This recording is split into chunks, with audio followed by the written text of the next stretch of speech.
이사야서 41장 말씀은 하나님께서 세 부류의 대상에게 하는 말씀이 되겠습니다. 어제 우리가 살펴본 것은 첫째, 섬들아 또 여러 나라들아 라고 말씀하시면서 열방에 대한 말씀이라고 했죠. 내게로 나오라, 재판 자리에서 한번 따져보자. 열방들은 그야말로 하나님 앞에서 아무것도 아닌, 그들이 의지하는 것 역시 아무것도 아닌 것을 하나님 말씀하시죠. 그래서 열방들에 대한 말씀을 하면서 하나님께서 그들을 주관해 주시기 때문에 그들은 이 하나님께서 하시는 역사 앞에 무서워 떨 수밖에 없고, 기껏해야 그들이 말하는 것은 그들이 의지하는 우상을 든든히 붙잡자 하는 정도라고 말씀을 드렸죠. 두 번째로 말씀하시는 부류는 바로 하나님의 백성들인 이스라엘 백성들이었습니다. 그들에게 하시는 말씀은 두려워하지 말라, 놀라지 말라. 나는 내가 너와 함께 하겠고 나는 너의 하나님이다. 내가 너를 반드시 도우리라. 나의 의로운 오른손으로 너를 붙들리라 하는 말씀이었습니다.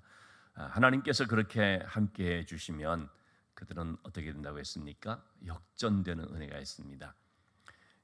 아주 연약한 지렁이 같은 자들인데 날카로운 타작기계처럼 열방들을 깨트리고 부숴버리는, 또 전에는 그저 눌리기만 했었는데 이제는 그들을 이제 압도하는 그런 아주 역전의 은혜가 나타나는 것을 말했습니다. 오늘 말씀 이제 이어서 또 하시는 말씀이 되겠습니다. 그들이 어떻게 되는가? 바벨론이라고 하는 강대국 큰 나라에 끌려가서 70년이라는 포로 생활을 하고 있었는데 하나님께서 이제 그들을 부르시는 것입니다. 거기에서 이끌어내어 다시 그리운 고국 땅으로 인도하시는데, 여러분, 포로 생활에서 돌아오지만 사실 그래서 참 그립고도 그리웠던 땅으로 돌아가지만 그 고국으로 간다 할지라도 가보면 어떻습니까? 폐허가 되어 있거든요. 그냥 포로로 끌려간 것이 아니라 나라가 완전히 망한 상태에서 끌려갔기 때문에, 그래서 돌아와 보면 그것은 이미 마치 잿더미처럼 완전히 파괴되고 정말 사람 살기가 쉽지 않은 그런 무너진 그런 것이 되겠죠. 지금 우크라이나 사람들이 이제 전쟁으로 인해서 아직도 지금 전쟁이 계속되고 또 어떤 부분은 좀 심해지는 부분도 있지 않습니까? 그래서 난민으로서 나라를 떠나서 다른 데 있다가 이제 전쟁의 말 끝나게 되면 돌아가게 되겠죠. 돌아가면은 어떻습니까? 파괴된 상태거든요. 사실 우크라이나도 뭐 어떤 것들은 굉장히 발전된 그런 도시들이고 했는데, 그런데 다시 이제 그래서 돌아가 보면 그 파괴된 모습을 볼 때 얼마나 그 마음이, 전쟁이 끝나서 돌아왔다는 것은 기쁘지만 막상 와서 또 무너진 현장을 보게 되면 한편 망연자실한 면도 있을 수 있고, 용기를 내어서 우리가 힘써 다시 이것을 일으키자라고 하지만 아마도 그들 속에 이거 다시 일으키려면 어느 세월이 될 수 있을까, 그런 아주 걱정되는 마음도 있을 것처럼 우리가 생각되지 않습니까? 그런 것처럼 이스라엘 백성들이 바벨론에서 돌아왔지만 무너진 그런 성을 보면서 너무나도 상실감을 가질 수도 있죠. 그래서 어떻게 우리가 이것을 다시 이렇게 세울까 할 수도 있지 않습니까? 거기에 대해서 하나님께서 하시는 말씀이 오늘 주시는 말씀이 되겠습니다. 우리 17절의 말씀을 보시면, 가련하고 가난한 자가 물을 구하되 물이 없어서 갈증으로 그들의 혀가 마를 때 나 여호와 그들에게 응답하겠고 나 이스라엘의 하나님이 그들을 버리지 아니할 것이라. 정말 그들은 갈증난 상태와 같은, 너무나 목마르고 그야말로 한 방울 마실 물이 없을 정도로 아주 그 피폐된 그런 연약한 모습입니다. 포로에서 돌아오기는 하지만 다시 이제 그들이 우물을 파서 그걸 그것을 마실 수 있어야 되는 거 아니겠습니까? 그런데 하나님께서 바로 이렇게 모든 것들을 회복시켜 주실 것을 말씀을 해주십니다. 물이 필요한 자에게 하나님께서 반드시 먹여주겠다고 말씀을 하십니다. 갈증이 난 자를 하나님께서 해갈시켜 주셔서 그래서 그들로 하여금 하나님의 풍성함 가운데 기쁨과 만족을 얻을 수 있도록 하신다는 그 분명한 약속의 말씀입니다. 단지 하나님께서 이 백성들을 돌아가게 해 주신다, 그걸로 끝나는 것이 아니라 돌아가게 할 뿐만 아니라 가서 모든 것들을 복구시켜 회복시켜 주신다라는 말씀을 하는 것입니다. 하나님께서 회복시켜 주시면은요, 이전의 상태로 돌아가는 것이 아닙니다. 하나님이 회복시켜 주시면 이전보다 훨씬 더 좋은 상태, 이전과 비교할 수 없는 상태로 만들어 주시는 것입니다. 이게 진짜 회복이 되는 것이지, 옛날하고 똑같이 그렇게 된다면 물론 그것도 좋은 것이지만, 그러나 하나님께서 하시는 것은 그 정도가 아니죠. 마치 솔로몬의 성전이 허물어져서 이제 포로에서 돌아온 스룹바벨을 중심으로 해서 성전을 지어서 스룹바벨 성전이라고 하지 않습니까? 그때 하나님께서 약속하신 것이 뭡니까? 이전의 영광이 이전의 영광보다 더 크리라 말씀하시거든요. 하나님께서 역사하시면 그렇게 된다는 것입니다. 이전의 것으로만 지어져도 괜찮겠는데 그 정도가 아니라, 물론 건물의 모습을 가지고 하나님 말씀하시는 것이 아니죠. 하나님과의 관계, 또 그들 속에서 일어날 부흥의 역사, 이런 걸 두고 하는 말이 되겠죠. 이전의 영광, 이전에 하나님께서 과거에 하나님께서 이 성전을 통해서 역사해 주시던 그런 영광, 여기서 받았던 그런 영광, 그것보다도 비교할 수 없는 그런 새로운 영광이 나타나게 될 것을 말씀하십니다. 물론 그 말씀은 사실은 메시아 예수 그리스도를 두고 하는 말이거든요. 이런 사람이 지은, 손으로 지은 그런 성전의 건물을 통하여 나타나는 그런 영광과 감히 비교할 수 없는, 하나님께서 직접 지으신 것과 같은 성전 되신 예수 그리스도가 오심으로써 나타나게 될 그 영광, 또 그 예수 그리스도를 영접함으로 맛보게 될 영광, 그것은 아버지의 독생자의 영광이요 은혜와 진리가 충만하더라, 요한복음 1장의 말씀처럼 정말 우리가 맛보지 않고서는 알 수 없는 그런 하나님의 온전한 영광이 나타나고, 또 우리는 그것을 이제 경험하게 되는 것이죠. 어쨌든 간에 하나님께서 하시는 역사는 이전과 비교할 수 없는 새로운 역사라는 것입니다. 자, 우리 18절 말씀도 보시면은요, 내가 헐벗은 산에 강을 내며 골짜기 가운데 샘이 나게 하며 광야가 못이 되게 하며 마른 땅이 샘 근원이 되게 할 것이라. 하나님께서 역사하시는데 지금 그들의 상태는 헐벗은 산입니다. 골짜기입니다. 또는 광야와 같고 마른 땅입니다. 이것이 그들의 육신적인 상태이기도 하고 영적인 상태이기도 합니다. 이것을 하나님께서 광야에 길을 내시고 사막에 강을 내시듯이 그렇게 하나님께서 놀랍게 역사하셔서 헐벗은 산이 물이 막 솟구쳐 오르는, 마른 땅이요 또는 골짜기, 이런 것들이 샘의 근원이 되는 그런 역사가 나타나는 것입니다. 여러분, 이 물이라고 하는 것, 당시 이 광야의 삶을 살아가거나 또는 이스라엘 백성들 같이 가나안 땅과 같이 참 그 물이 없는, 우리가 지금은 뭐 저수지도 만들어서 그냥 물 근원을 이렇게 저장해두고 하지 않습니까? 그러나 당시에는 그게 안 되거든요. 근데 이 물이라는 것은 그들에게 정말 생명수고 생명의 어떤 젖줄과 같은 것이죠. 우선 사람들이 물이 있어야 살 수가 있는 것이고, 또 물이 있어야 농사도 짓는 것이고, 가축들도 자라날 수 있는 것이고 하는 거 아니겠습니까?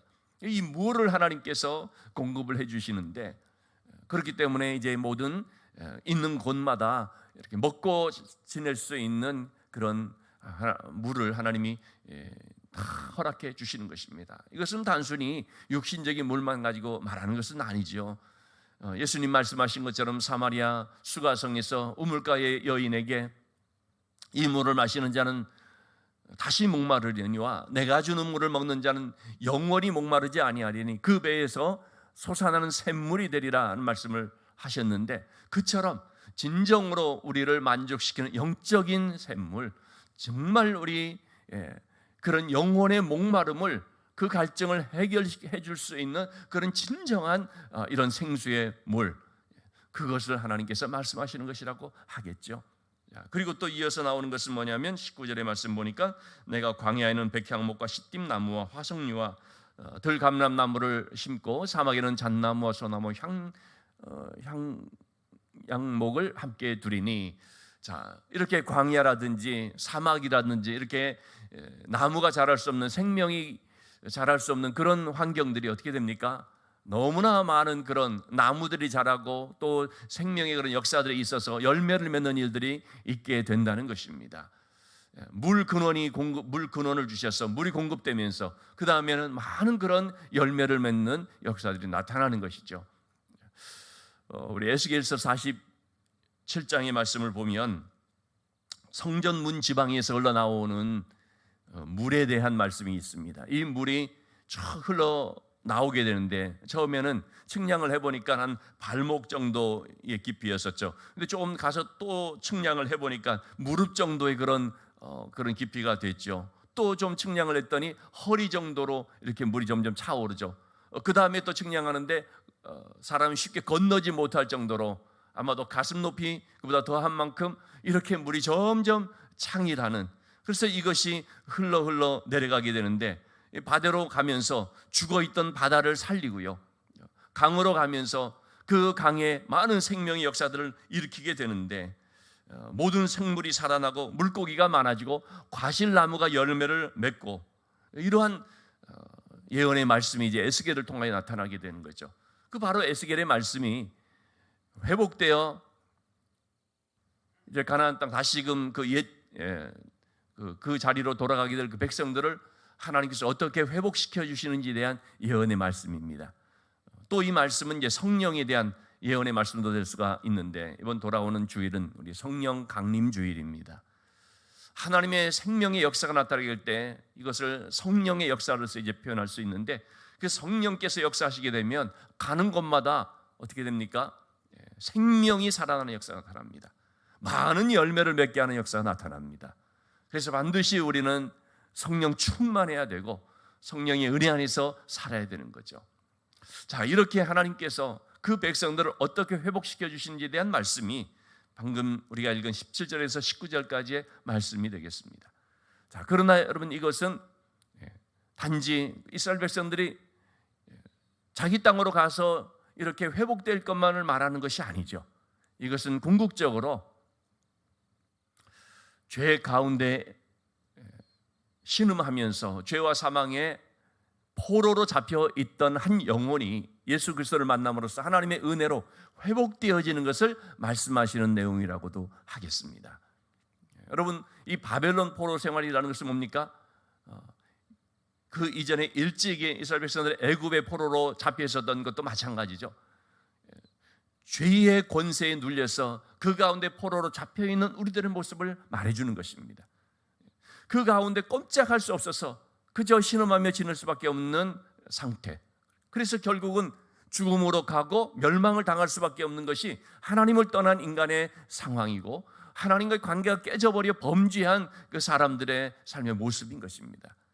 그런데 하나님께서 예수 그리스도를 이 땅에 보내주셔서 예수 그리스도의 십자가의 죽으심을 통해 모든 죄의 문제를 해결해 주심으로 말미암아 하나님께서는 우리를 그 죄 가운데 붙잡혀 있는 우리를 자유케 주셨죠. 누구든 예수 그리스도를 믿는 자, 그 말씀을 믿는 자는 자유함을 얻는다고 말씀하셨죠.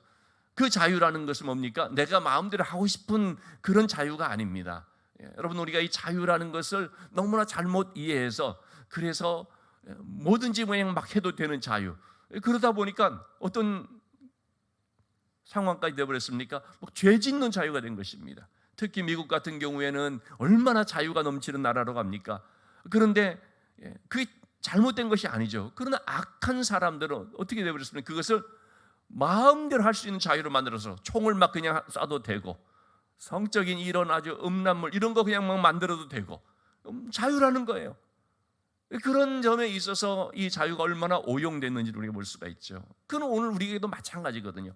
하나님께서 우리를 자유케 했다는 것은 내 마음대로 해라라는 자유가 아니고요, 죄와 사망에 얽매여서 그 꼼짝할 수 없던 우리를 풀어주신 자유를 말합니다.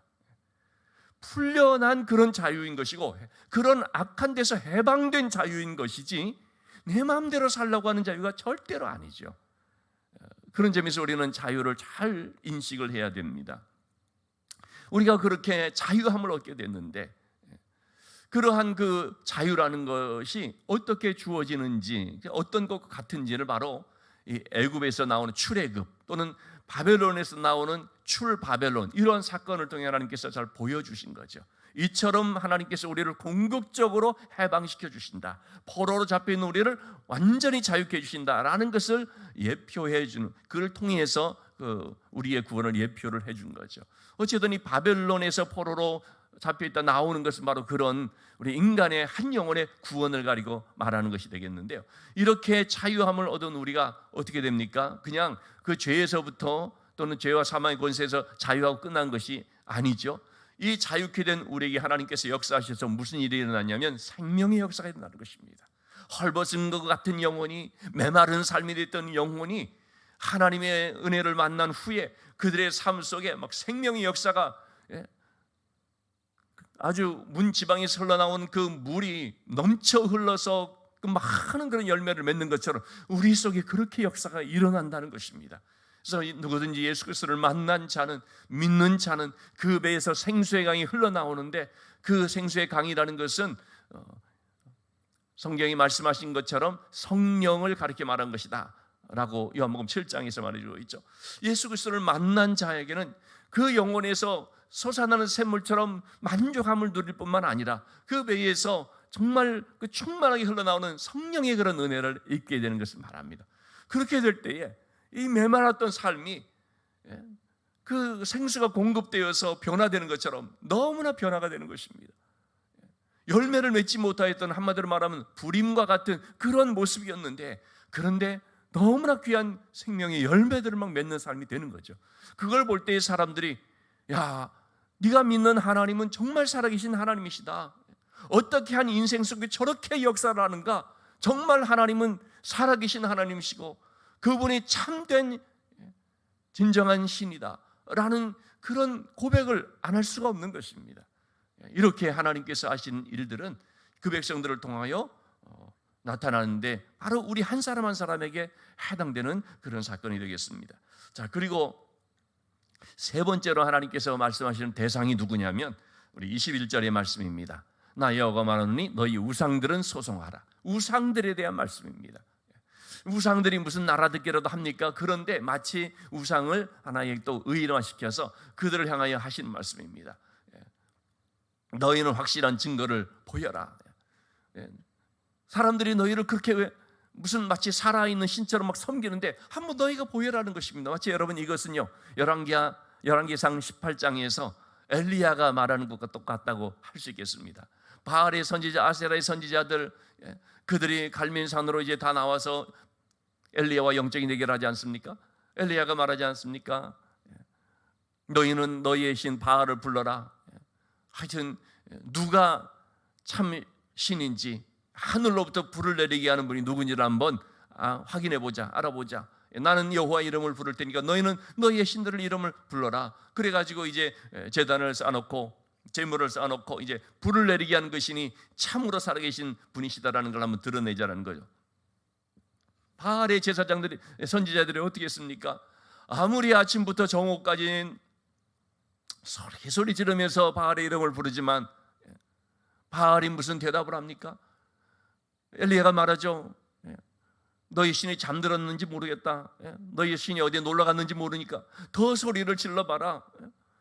그러자 그 말에 막 그냥 자극을 받으니 바알의 선지자들이 자기의 몸을 창으로 막 이렇게 막 그냥 자해를 하면서 막 피를 흘리면서, 그러면서 그야말로 막 발광을 하듯이 말이지, 야단법석을 떨면서 정오부터 저녁까지 또 그렇게 막 하는데, 성경은 뭐라고 말하고 있습니까? 아무 소리도 없고 대답하는 자가 없고 돌아보는 자도 없고 없는 것입니다. 왜? 바알이라는 것은 존재하지 않는 거니까. 사람들이 손으로 만들어 놓은 세운 우상이지 그게 무슨 살아있는 것입니까?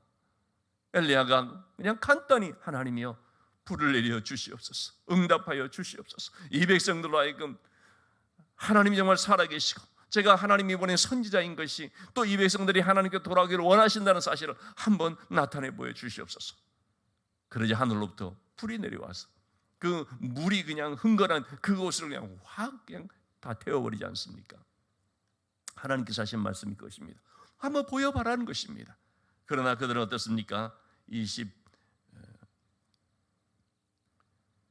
24절의 말씀을 보시면 보라 너희는 아무것도 아니며 너희는 허망하며 너희를 택한 자는 가증하니라. 우상은 아무것도 아니잖아요. 너희라고 하는 거 우상을 두고 하는 말인데 너희가 있느냐? 너희가 없지 않느냐 이것입니다. 너희 일은 허망하며 뭘 하는 게 있을 수가 없죠. 허망할 뿐인 거죠. 너희를 택한 자들, 그 우상을 섬기는 자들, 우상을 택한 자들은 가증하니라. 29절 말씀도 이렇게 말하고 있죠. 보라, 그들은 다 헛되며 그들의 행사는 허무하며 그들의 부어 만든 우상들은 바람이요 공허함 뿐이니라. 여러분, 우상은 다 헛된 거죠. 우상을 섬기는 자도 다 헛된 거죠. 우상은 다 허무한 것이죠. 우상을 섬길 때 그냥 허무할 수밖에 없습니다. 부어 만든 우상은 바람이요 공허한 것뿐이라 말하고 있습니다. 그런데 오늘날도 얼마나 많은 사람들이 이러한 우상에 젖어서, 미신에 젖어서 무슨 사주팔자, 운명, 무슨 점괘니 주역이니 뭐 그러면서 뭐 그런 거 한마디에 막 절절매고 꼼짝 못하고 하는 일들이 얼마나 많은지. 여러분, 그런 그 우상을 섬기는 것뿐만 아니라 우상적인 것에 우리도 조금이라도 영향을 받으면 안 됩니다. 이러한 그 무슨 소위 징크스니 뭐 시험 보기 전에 뭐 미역국 먹으면 안 된다니. 그럼 이러한 우리 믿는 사람들은요 이런 것에 얽매이면 안 됩니다. 근데 그런 것들이 믿는 사람들 속에도 얼마나 많은지. 무슨 뭐 안 좋은 징조인가, 무슨 애군이 어떻고, 하나님 우리가 정말 신앙생활을 똑바로 해야 됩니다. 얼마나 우리가 그런 것에 막 그냥 물들어 있는지. 왜냐하면 너무 오랜 전통적으로 막 이런 것들이 되어 있어 놓으니까 우리가 신앙 안에서 이런 모든 것들 깨끗이 그냥 딱 떨쳐내야 됩니다. 여러분, 그런 게 어디 있습니까? 이게 다 미신적인 건데, 오직 여러분 우리는 하나님의 은혜 안에서 자유해야 되는 것입니다. 하나님의 은혜 안에서 이 모든 것들로부터 완전한 그런 담대함을 우리가 가져야 되는 것입니다. 마지막으로 우리 28절 말씀 보고 마치도록 하겠습니다. 내가 본즉 한 사람도 없으며, 27절 말씀입니다. 내가 비로소 시온에게 너희는 이제 그들을 보라 하였노라. 내가 기쁜 소식을 전할 자를 예루살렘에 주리라. 하나님께서 때가 되면 우리가 바라보게 될 그분이 오시게 됩니다. 이 하나님 나라의 천국 복음을 전할 바로 그 한 분이 오시는 것이죠. 그분이 바로 진짜 하나님의 백성들의 그 도성인 예루살렘에 와서, 그래서 하나님의 구원의 역사가 무엇인지를 이제 펼쳐 보이시는 것입니다. 누구십니까? 예수 그리스도죠. 우리는 오직 예수 그리스도만을 바라보고 예수 그리스도의 그 말씀만을 듣고 오직 그의 은혜 안에서만 삶으로 열매 맺고 풍성함을 누리는 삶이 되어야 하는 줄로 믿습니다.